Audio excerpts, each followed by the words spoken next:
અત્યાર સુધી એવી અટકળો અને એવી ચર્ચાઓ વારંવાર આપણને સાંભળવા મળે છે કે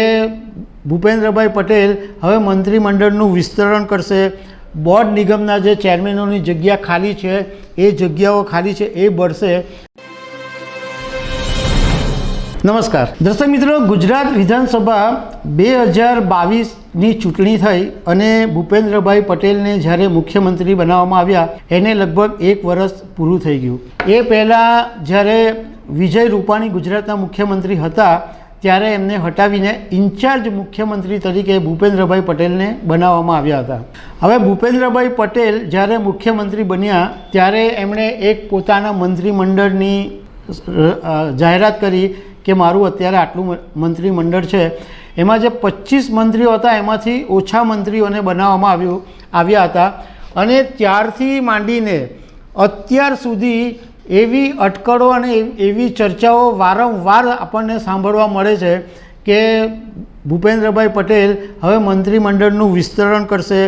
બોર્ડ નિગમના જે ચેરમેનોની જગ્યા ખાલી છે એ જગ્યાઓ ખાલી છે એ ભરશે અને બીજું કે ગુજરાત ભાજપનું જે સંગઠન છે એની અંદર ઘણા બધા જે નેતાઓ છે એની જગ્યા ખાલી છે,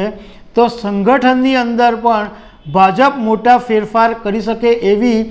1 વર્ષથી ચર્ચા ચાલે છે।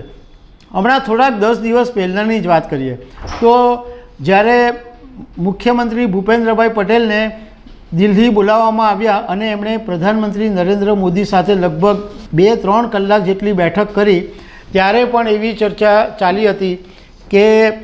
ભૂપેન્દ્રભાઈ આવીને મંત્રીમંડળનું વિસ્તરણ કરશે અને બોર્ડ નિગમના ચેરમેનોની પણ ભરતી કરશે, પરંતુ એવું કશું થયું નહીં।